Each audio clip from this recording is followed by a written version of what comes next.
We often talk about how fast technology moves, but today we're not really focusing on the latest gadget you can buy or, the next big marketing splash. Instead, we're diving deep, really deep, into the essential engineering foundations, the stuff that makes modern iOS apps feel, well, connected, seamless, powerful. Right. It's the plumbing, but it's incredibly sophisticated plumbing. It's what makes an app feel alive and integrated with the whole operating system. Exactly. And it often determines whether using an app is a joy or just a source of constant technical frustration. That's right. We got this fantastic, really detailed stack of sources for today. And they're not about the 101 stuff. This is advanced iOS architecture. We're looking beyond just building screens in SwiftUI. We're hitting 3 critical areas. First, really mastering asynchronous data flow with Combine. Combine, the big one. Yeah.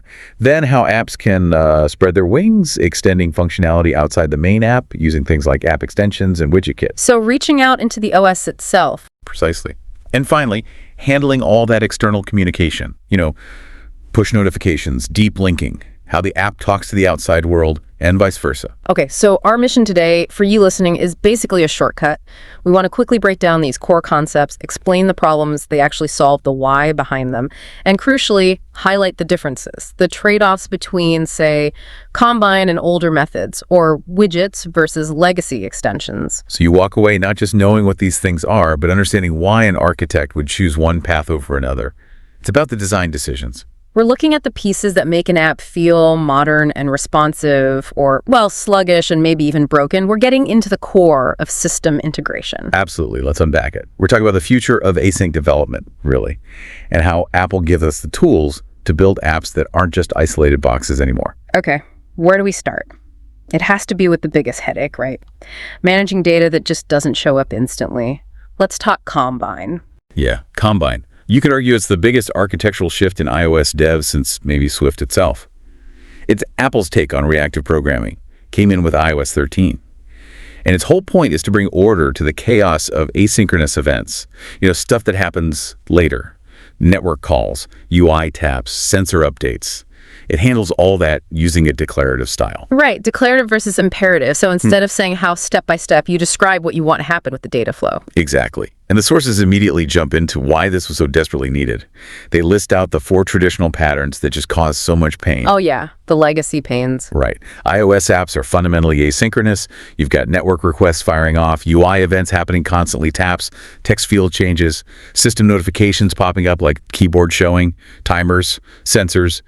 It's a constant stream of unpredictable inputs. Hundreds of things potentially happening at once. And trying to manage that the old way, it often led to, well, a mess. You had delegates. Great for simple one-to-one stuff, but try having multiple things listen to the same source. Protocols get huge, responsibilities blur. It gets messy fast. Then the classic, callback hell. Those deeply nested closures. You make a network call, then inside its completion handler, you make another one, then another. Oh, I remember debugging a chain like that. 4 deep. You basically had to step through line by line with the debugger just to figure out the state. It was incredibly brittle. Totally unreadable, untestable nightmare. And error handling. Good luck passing errors cleanly through that pyramid. Right. And what else? Well, there was key value observing. KVO. Powerful, sure, but so verbose. Yeah. And relying on strings for keys. So easy to make typos, so fragile. Often misused, too. Yeah, the stringly typed nature was always a bit scary. And finally, notification center. It's just a broadcast system. Fine for simple global stuff like user logged out. But try tracing the lifecycle of a specific piece of data through it. Who's listening? When did they stop listening? How did the value change? It's really hard to follow. So Combine comes along and says, okay, enough of this patchwork. Pretty much. It takes all those different messy ways of doing things, callbacks, delegates, KVO, notifications, and pulls them into one single, consistent, type-safe system, reactive streams. Instead of telling the app how to handle data imperatively, step by step, you define a pipeline. You declare what should happen when data arrives and where it needs to end up. Hashtag 1.2, the 3 pillars of Combine. Okay, so let's break down how it actually works. The sources say every interaction boils down to 3 core parts, right? Yep, the 3 pillars. It's the fundamental contract. First, you have publishers. This is the source, the thing that emits values over time. Emits values like data from a network call. Exactly. Or maybe just a single value, like reading a config file.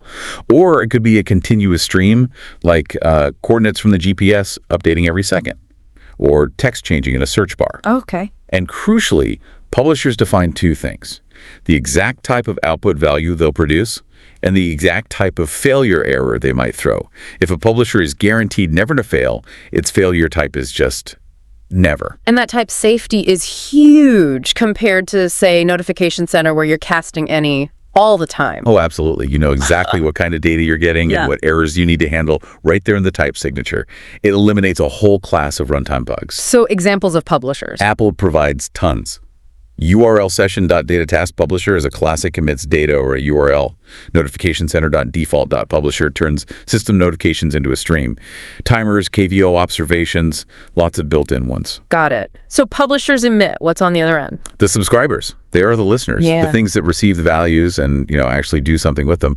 They complete the pipeline. And what do typical subscribers look like? Well, the two most common built-in ones are sync. On assign to.on sync is really flexible. You give it closures to run whenever a new value arrives, and another closure for when the stream completes, either successfully or with an error. So you can put custom logic in there. Exactly. Assign to.on is simpler. It just takes the value it receives and directly assigns it to a property on some object. Super useful for binding data straight to, say, properties on your view model. Okay. Publisher emits. Subscriber receives.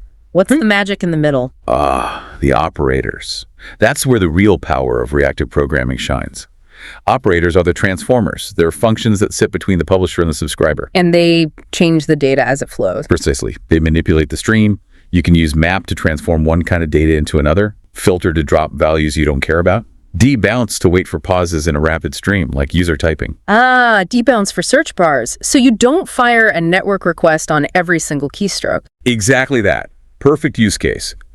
Or you can combine streams with merge or zip. You can handle errors with catch.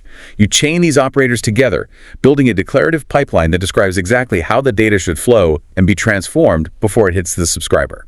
So map the network data to a model object, filter out any invalid ones, debounce the input, all in one clean chain. That's the idea. Readable, testable, composable logic applied to the stream itself.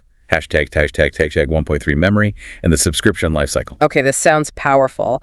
But the sources also spend a lot of time on the tricky parts, especially around memory and the subscription lifecycle. This feels like where things can go wrong. Oh, absolutely. This is crucial. When a subscriber attaches to a publisher, it doesn't just start getting data. A special object called a subscription is created. Think of it as the contract, the connection between the two. And the subscription object does What exactly? two main things, both critical. First, it manages memory and the lifecycle of the connection. Second, it handles back pressure or flow control. Let's talk back pressure first. That sounds important, but maybe less obvious. Why control the flow? Imagine you have a really fast publisher, maybe sensor data, firing 100 times a second. But your subscriber is slow. Maybe it's updating a complex UI or writing to a slow database, and it can only handle, say, 10 updates per second. Right, the fast one would flood the slow one. Exactly. Without flow control, the subscriber would get overwhelmed, its queues would back up, you'd get thread contention, memory would spike, chaos. Back pressure is Combine's built-in mechanism to prevent this. How does it work? Does the subscriber tell the publisher to slow down? Sort of. The subscriber controls the demand. When the subscription starts, the subscriber tells the publisher how many values it's initially prepared to receive, say .max 10. The publisher is not allowed to send more than that requested number. Once the subscriber processes those 10 items, it can then request more, maybe another 10. This way, the subscriber pulls data at its own pace, ensuring the faster component doesn't drown the slower one. It's a much more robust way to handle asynchronous streams than just firing callbacks blindly. Got it. That makes sense. Now the other part, memory management and the life cycle, the subscription object itself. Right. This subscription object conforms to a protocol called cancelable. And here's the number one pitfall for newcomers. If you create a Combine pipeline, but you don't store that cancelable subscription object somewhere, it gets deallocated immediately after your setup code runs. And the stream just stops before it even starts. Poof, gone. Nothing happens. Okay. You have to hold onto that subscription for the pipeline to stay alive. The common practice is to have a set any cancelable property, usually in your view model or view controller, and you store the subscription in there. Okay, so store it. But that leads to the other big problem, right? Retain cycles. The classic, yes. If you store the subscription, but inside your sync closure, where you handle the values, you strongly capture self, meaning the view model or view controller that owns the subscription set. Then the view model owns the subscription set set owns the subscription's closure owns the view model. Boom. Cycle. Exactly. The objects keep each other alive forever, even when they should be deallocated. Memory leak. This is probably the most common mistake. And the solution is? Always, always, always use capture lists. Weak self, or sometimes unowned self, inside those sync or assign closures whenever you need to refer back to self. You then safely unwrap self inside the closure. It's non-negotiable for avoiding leaks in Combine. Hashtag tag 1.4 specialized publishers and advanced stream control. Okay, memory managed. Let's look at some specific tools Combine gives us. The sources mention some really simple publishers first. Just empty, fail. Yeah, these are super useful, mostly for setting things up or for testing. Just is exactly what it sounds like. It emits exactly one value you give it and then immediately finishes successfully. Great for starting a pipeline with a fixed value or mocking a simple network response in a test. Okay. Simple enough. Empty also does what it says. It emits nothing at all. You can configure it to either complete immediately, which can be useful if you want to short-circuit a pipeline under certain conditions, or to never complete. And fail. Just immediately terminates the stream with an error you provide. Perfect for testing your error handling logic downstream. You need to make sure your .catch operators or sync's failure closure works correctly. Got it. Basic building blocks. Now for the more complex stream control. The sources compare flat map and switch to latest. These sound like they solve similar problems, but in different ways. They do, and picking the right one is a key architectural decision. Both are used when your stream emits values that are themselves publishers. Think of a stream of user IDs, where for each ID you need to kick off a new network request, which is a publisher, to get user details. Okay, a publisher of publishers. Right. Now, FlatMap takes each of those incoming values, each user ID, transforms it into a new inner publisher, the network request for that ID, and then it subscribes to all of those inner publishers concurrently. All of them at the same time. Yep. It merges the results from all the inner streams into one single output stream. So if you trigger 5 network requests via FlatMap, you'll get the 5 results back as they complete, potentially out of order. It's great when you need all the results independently, like fetching details for multiple items selected in a list. Okay, but what about that search bar example again? If the user types I, then P, then H, I don't want results for I and IP showing up after the IPF results arrive. Exactly. That's where switch to latest comes in. It also transforms the incoming value into a new inner publisher, like a network request for the current search term. But critically, it only ever listens to the most recently created inner publisher. Ah, so when P is typed, it starts the IP network request. And it automatically cancels the previous iNetwork request. Then when H is typed, it starts the IPF request and cancels the IP request. You only ever get results from the latest input, essential for things like type-ahead search. That makes perfect sense. Cancellation is built in. Right. FlatMap for concurrency, switch to latest for cancellation, and focusing on the latest. Finally, the sources mention subjects. They're publishers, but different. You can manually push values into them. Exactly. Subjects are a special kind of publisher that also act like an input channel. They're the bridge between the imperative world, like old UIKit code, button taps not wired through Combine natively, and the declarative reactive world. You can manually call senton on a subject to inject a value or an error into a Combine pipeline whenever you want. So you can hook up legacy code to combine streams. Precisely. There are 2 main types you'll use: pass-through subject and current value subject. Difference. Pass-through subject is just for events. Think of it like a simple signal pipe. It doesn't hold on to any value. When you send a value, it goes straight through to any current subscribers, new subscribers who join later. They don't get anything until the next value is sent. Good for things like button taps or one-off notifications. Okay, it just passes through. But current value subject is different. It always holds the most recent value sent to it. It needs an initial value when you create it. So it represents a piece of state. Exactly. It's perfect for managing state, like the current login status or user preferences.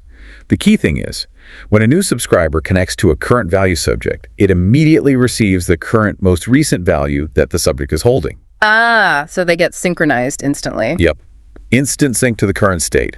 Makes it ideal for driving UI or sharing state between different parts of your app. Okay, so we've got a handle on managing data streams inside the app with Combine. Now let's talk about how that data flows to the UI, specifically with SwiftUI, and then how our app pushes its capabilities out into the rest of iOS. Hashtag 2.1, the app publish property wrapper, and SwiftUI integration. Right, and the most direct link between Combine and modern UI is the app published property wrapper. For many devs using SwiftUI, this is their main interaction with reactive concepts. It seems almost too easy, right? You just slap it, publish on a property in your observable object class, and magic. The SwiftUI view just updates whenever that property changes. How does that actually work under the hood? It's clever compiler magic tied into Combine. When you use add publish, the compiler automatically generates a hidden publisher for that specific property. Think of it like a private current value subject associated with that variable. Okay, so there is a publisher, just hidden. Yep. You can actually access it using the $ syntax, like my published property. That gives you the publisher itself. When you assign a new value to the @publish property, its hidden publisher automatically emits the new value via its object will change publisher, which is part of the observable object protocol. And SwiftUI is listening to that object will change publisher. Exactly. When you use @observedObject or @stateObject in your SwiftUI view to watch an observable object, SwiftUI automatically subscribes to that object's object will change publisher. So property changes at published emits object will change fires. SwiftUI gets notified view re-renders. That's the chain. It handles all these subscription setup, cancellation, and UI updates for you. It's a foundation of reactive data binding in SwiftUI, making it feel seamless.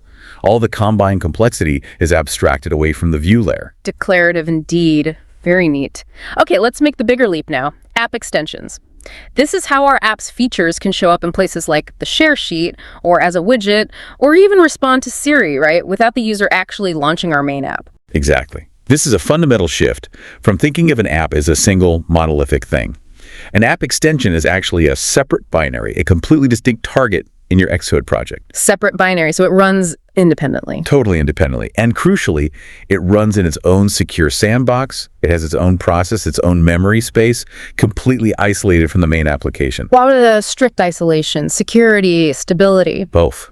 Apple mandates this. If your share extension crashes while trying to process a weird image, it won't bring down the host app, like Safari or Photos, that launched it. And it prevents the extension from accessing the main app's private data, or vice versa, unless explicitly allowed. Explicitly allowed. How? If they're separate sandboxes, how do they share anything? Like user settings or cached data?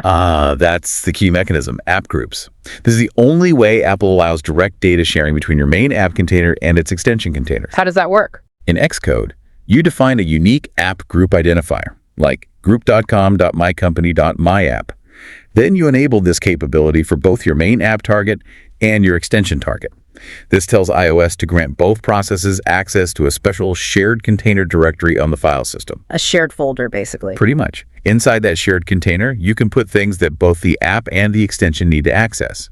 The most common things are a shared user default suite for simple key value settings, a shared database file, like for core data or realm, cached files, like images or configuration data. But wait, if both the main app and the extension could be running and trying to write to the same database file at the same time, that sounds risky. It absolutely is. That's the big challenge with shared containers. You must implement proper concurrency control, file coordination, locking mechanisms, maybe transactional database rights.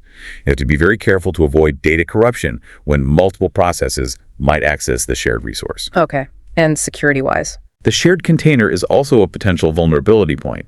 If one of the sandbox processes, app or extension, gets compromised, the data in that shared space is potentially exposed, so you only put what's absolutely necessary in there. And extensions aren't full apps, right? The source is mentioned constraints. Big time. Extensions are designed to be lightweight and fast. They have much stricter memory limits than a full app. They also have limited CPU time. If an extension, like a share extension, takes too long to do its job or uses too much memory, the system just kills it. Aggressively. Yep. Yep. The OS terminates it to protect the host app and the system's performance.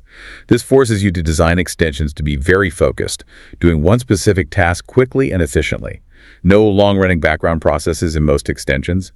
Hashtag tag 2.3 UIKit and the intent model. Okay, so extensions allow us to put code elsewhere. Let's talk about one of the coolest integrations. SwiftUI, letting users trigger our app's functions just by talking. Yes, SwiftUI is powerful because it leverages that extension model, but abstracts away the really hard part, understanding human language. Right. Our app doesn't have to do voice recognition or natural language processing. Nope. The iOS system handles all of that. It takes the user's spoken command, figures out what they mean, and translates it into a structured data object called an intent. Your app extension then just deals with this well-defined intent object. Okay, walk me through that flow again. What happens in the extension? The sources mention 3 steps. Yeah, it's typically a 3-phase process handled by your dedicated intents extension. First, there's often a donation phase. This happens proactively from your main app. As the user uses your app, you donate shortcuts or potential actions to the system, like user just ordered a large coffee. This teaches Siri about the kinds of things the user does with your app. So Siri learns common actions. Okay, then the user speaks. Right. User says, order my usual coffee. Siri parses that, recognizes it matches a pattern related to your app, and creates an appropriate intent object, maybe an I'd order coffee intent. It then sends this intent to your intents extension. And the extension enters the second phase, which is resolution. Here, your extension code looks at the intent object it received. Does it have all the necessary details? If the user just said, order coffee, the resolution phase might figure out it needs the size and type. You can even ask Siri to prompt the user for clarification, what size coffee would you like? So it validates and fills in the blanks? Exactly. It resolves all the parameters needed to fulfill the request once everything is confirmed and unambiguous. Phase 3, execution. The handling phase. Your intents extension gets the fully resolved, validated intent object. Now it just performs the action. Place the coffee order via your API, start the workout timer, send the message. Then it constructs a response object, packages it up, and sends it back to Siri. And Siri tells the user, okay, your large coffee is ordered, or shows a confirmation. Precisely. The system handles the voice and UI. Your extension handles the structured data and the business logic. It's a clean separation of concerns. And Apple keeps this organized with domains, right? You can't just have Siri do anything. Correct. To keep things predictable and secure for users, Apple defines specific domains for intents: messaging, payments, workouts, media, lists, car commands for CarPlay, things like that. Your app declares which domains it supports. And if my app's function doesn't fit a predefined domain, like controlling a smart home device, then you can define custom intents. These are more flexible, but might have more limitations on where and how they can be triggered compared to the built-in system domains. But they still follow that same resolve handle pattern within your extension. Okay, let's move to the extensions that users see more directly integrated into the iOS UI. Starting with widgets. UIKit totally changed the game from the old Today extensions, didn't it? Oh, completely. UIKit, introduced back in iOS 14, is the modern way. The old Today extensions, while useful, were based on UIKit. Could be kind of heavy, and managing their updates was complex. Right, background fetch and all that. Exactly. UIKit's philosophy is totally different. Widgets are meant to be lightweight, fast, and primarily glanceable information displays. Think snapshots of information, not mini apps. And the key technical characteristics reflect that, right? The sources emphasized. Mandatory SwiftUI and strictly read-only. Absolutely non-negotiable. Widgets must be built using SwiftUI. This declarative framework is much better suited for lightweight rendering and system management than UIKit. And the read-only part is critical for performance and battery life. No buttons that do things inside the widget, no text fields. Nope. A widget is purely for display. If the user taps on it, the only thing that can happen is that it deep links into your main app, opening it to a specific screen perhaps. But no logic runs within the widget process itself upon tap. That seems like a major constraint, but I guess it allows the system to manage them really efficiently. That's the whole point. Because they're just display snapshots, the system can render them efficiently, cache them, and update them on its own schedule without worrying about complex interactions or long-running code within the widget itself. So how do they update if they're read-only and the app might not be running? This was the tricky part with the old ones, too. UIKit solves this elegantly with the timeline provider protocol. This is the brain of your widget. Your widget extension code implements this protocol. And the timeline provider provides a timeline. Pretty much. You define a timeline entry struct which holds all the data needed to render one state of your widget at a specific time. The timeline provider has 2 main jobs. First, it's snapshot. This provides a single current entry for the system to use immediately, like when showing the widget in the gallery. It needs to be fast. Okay, an instant preview. Then, the crucial one, get timeline.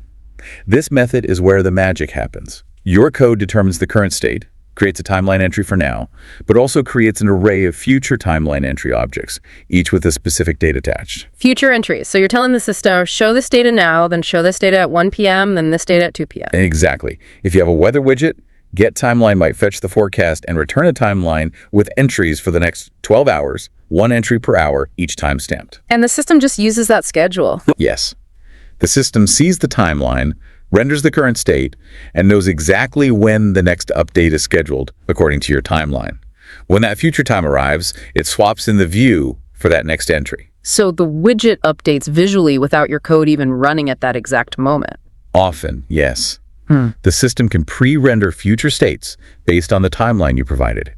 Then, when the last entry in your provided timeline expires, the system wakes up your widget extension briefly in the background, calls getTimeline again, and asks for a new schedule of future updates. That's much more efficient than constantly trying to background fetch. The system pulls the schedule when needed. Vastly more efficient and battery-friendly. It puts the system in control based on the predictable schedule you provide. And widgets can be configurable too, right? Like choosing a city for the weather. Yep.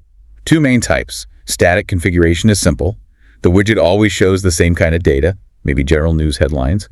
But intent configuration is more powerful. It uses the same SwiftUI intent framework we just discussed. Intents again. Yeah. You define an intent that describes the configuration options. For example, select city, select stock symbol. The user configures the widget using a system-provided UI based on your intent definition.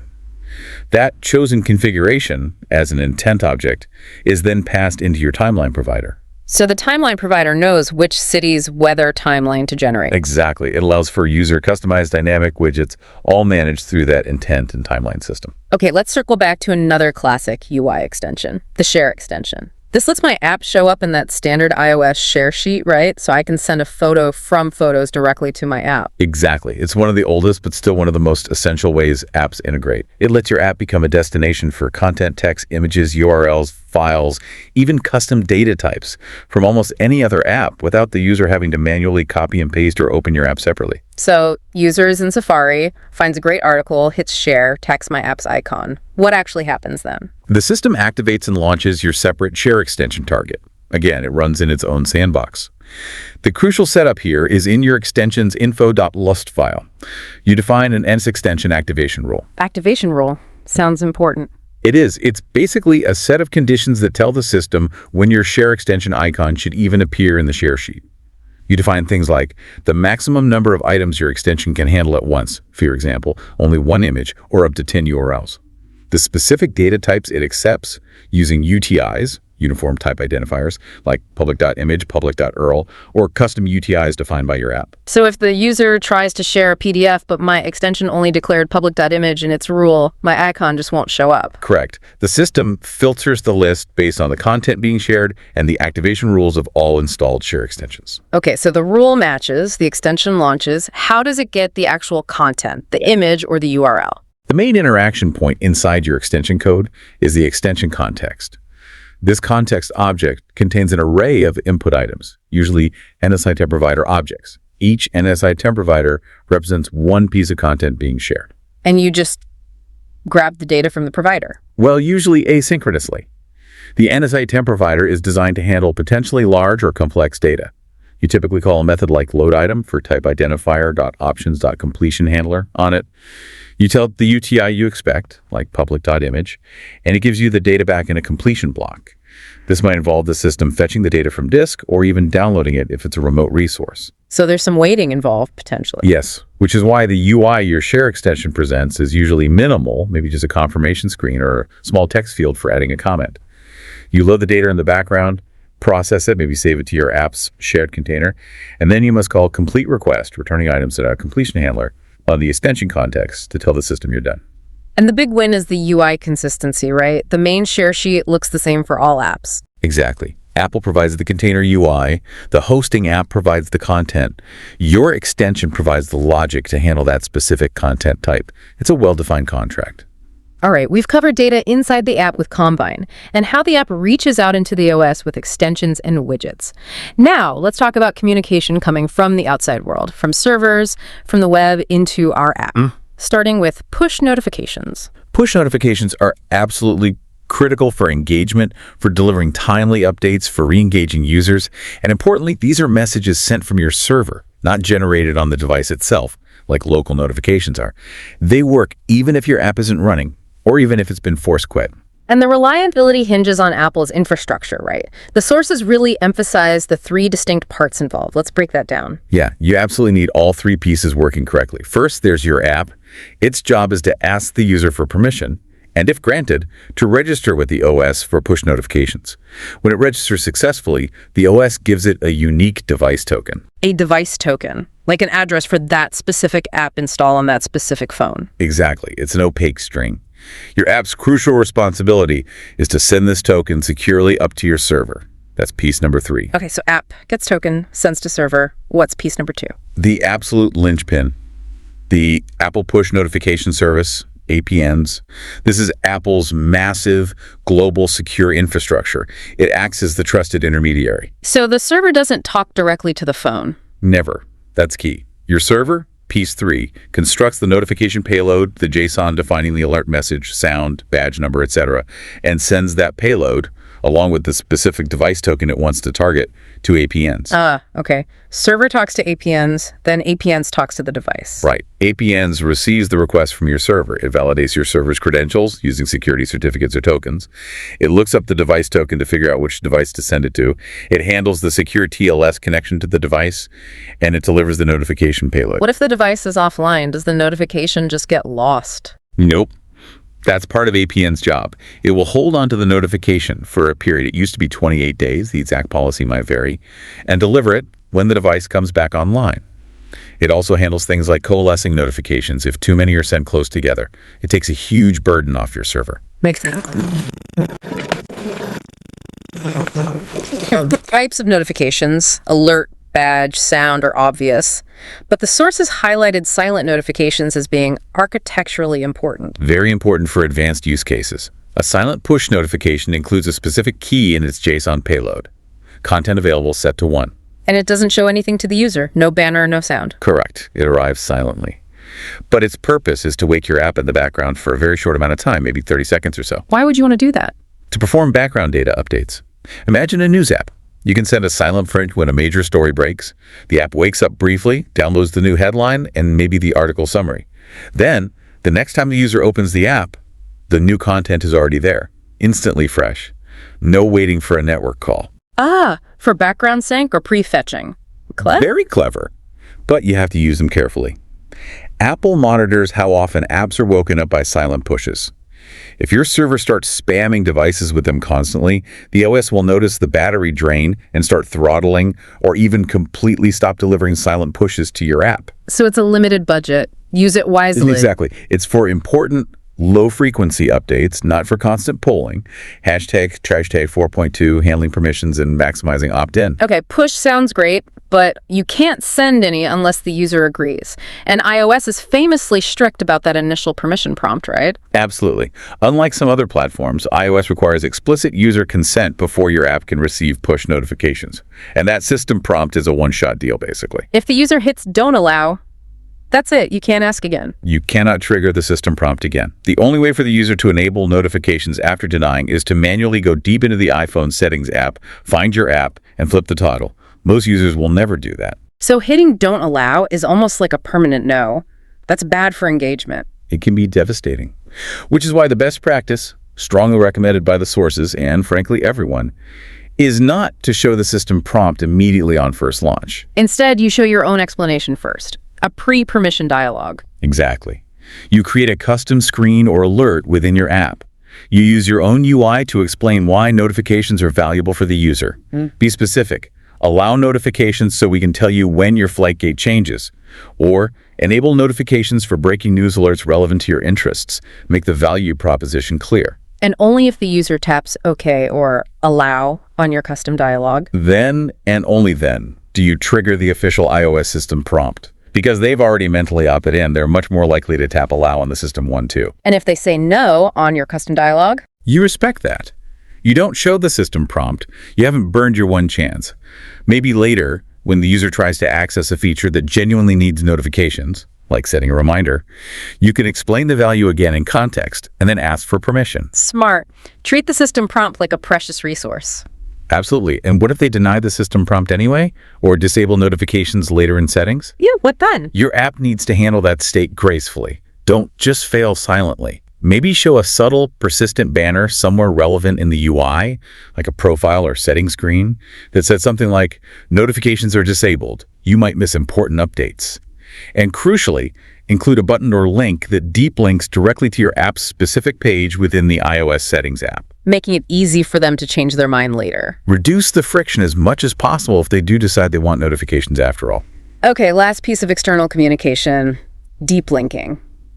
Getting users from outside the app, a link in an email, a web search result, maybe even another app, directly to the right screen inside our app. Yeah, this is fundamental for smooth user journeys and effective marketing. If you send an email about a specific product, the link shouldn't just dump the user on your app's home screen. It should open the app directly to that product's detail page. Right. Less tapping, better experience. The sources mention two main ways to do this: URL schemes and universal links. Correct. And they have very different characteristics and trade-offs. Let's start with the older one, URL schemes. URL schemes are custom prefixes that your app registers with the system. Like, your app might register My App. Then you can create links like myapp.products133 or myapp.settings. How does the app handle that Products 123 part? When a link with your registered scheme is opened, iOS launches your app and passes the full URL to your app delegate or scene delegate. Your code then needs to parse that URL string, figure out the path, products, and any parameters, 1, 2, 3, and navigate the user to the correct screen. Pros and cons. Pro, relatively simple to implement and test locally. They've worked for a long time across iOS versions. Cons, big ones. First, they only work if your app is already installed. If the user clicks myapp.link and doesn't have the app, they just get an ugly error message. Not great. Second, there's no guarantee of uniqueness. What if another app registers my app? The behavior becomes unpredictable. Apple doesn't namespace these. Okay, so limited and potentially fragile. That leads us to the modern way. Universal links. These are the preferred, more robust, and more secure method. How are they different? They use regular web links, right? Exactly. Universal links use standard HTTP or HTTPS URLs that point to your actual website. For example, https://www.mycompany.com, products 123. But how does the phone know to open the app instead of just opening Safari? That's the magic and the setup complexity. You need two things. First, on your website at www.mycompany.com, you have to host a special file, usually at .well-known Apple App Site Association. This is a JSON file called the Apple Association file. And what's in that file? It contains metadata that securely links your website domain, www.mycompany.com, to your app's specific bundle ID and team ID. It essentially tells the world, links to this domain under these paths can be handled by this specific app. Okay, file on the website. What's the second thing? In your app's configuration in Xcode, you need to enable the associated domains capability and list the domains your app can handle. agoplinks.www.mycompany.com. Got it. So the app declares the domain, the website hosts the file verifying the app. Right. When a user installs or updates your app, iOS securely downloads that association file from your website. It checks periodically too and verifies the connection. If everything matches up, then when the user taps a link like https://www.mycompany.com, products 123, anywhere on their phone. .iOS intercepts it before Safari gets it, sees it matches an associated domain, and opens your app directly. Exactly. It passes the URL to your app, similar to URL schemes. You parse it to navigate, giving you the context. And the huge benefit, what if the user doesn't have the app installed? Then it just works like a normal web link. It opens https://www.mycompany.com, products 123 in Safari. So it provides a seamless fallback experience. It's more secure because Apple verifies the domain app link, and it's more user-friendly. Downside. Sounds like the setup is more complicated. It is. Hosting the association file correctly, correct path, correct JSON format served over HTTPS with the right content type is crucial. And enabling associated domains in Xcode needs to be right. And debugging, if it doesn't work. Oh, that can be painful. Because the verification happens between the OS and your web server, it's harder to debug locally than URL schemes. You often end up checking server logs, validating the file online, making sure CDNs aren't caching old versions. It requires careful setup. But the benefits usually outweigh the setup hassle for most modern apps. Tag double outro. Wow, okay. So we've covered a lot of ground there. We started way down in the weeds, untangling that knot of asynchronous callbacks and delegates. Yeah, the legacy pain points. Right. And we moved up through Combine, seeing how it provides this unified, reactive way to handle all that asynchronous data flow inside the app. Using those core ideas, publishers, subscribers, operators, and managing that lifecycle carefully. Then we saw how that connects outwards at published bridging to SwiftUI, almost magically. And then the big leap, app extensions letting functionality live outside the main app, but securely sandboxed. Widgets, share extensions, Siri intents, all running as separate little processes, communicating carefully, often through app groups. And finally, handling the communication from the outside world, push notifications relying on APNs, and deep linking guiding users precisely with universal links. It really shows a clear architectural direction from Apple, doesn't it? Yeah. Systematically moving away from those older, often fragile, imperative ways of doing things. Like manual KVO or complex background fetch for widgets. And towards these unified, declarative, reactive models, combined for data, UIKit for glanceable UI, the intent model for actions, it lets us build these really complex, interconnected apps from smaller, more manageable, secure pieces. The consistency is striking. The idea of contracts seems central. The publisher-subscriber contract in Combine, the intent contract for Siri and widgets, like timeline contract for widget updates. Exactly. It's a shift from just managing objects to really thinking about managing the flow of data and events across the system. Which actually brings up a final thought, something for you listening to maybe chew on. Oh, a provocative thought. Lay it on us. Well, think about the tools we discussed. We have Combine's current value subject, which is excellent for managing state within a process holding on to that latest value. But then we have app extensions, widgets, intents. Yeah. These are often stateless, or their state is isolated. They primarily deal with events receiving an intent, getting a timeline request, handling a push. Right, state versus events. So if the future of apps is increasingly distributed like this, with logic spread across all these different sandboxes, many of which might be offline or have intermittent connectivity, how do you ensure global consistency? How do you manage state reliably when it's not all in one place anymore? Does the architectural challenge shift away from just managing local state with things like current value subject, and more towards reliably managing the sequence and processing of events across these disparate sandboxed components, maybe using tools more like pass-through subject or notification center or even server-side event queues? So let's focus on what is the current value everywhere and more on how do we guarantee the sequence of events happen correctly across all these pieces? Something like that. It's a subtle but potentially huge architectural shift as apps become more deeply integrated and distributed across the OS. Definitely something worth exploring as you design your next advanced iOS application.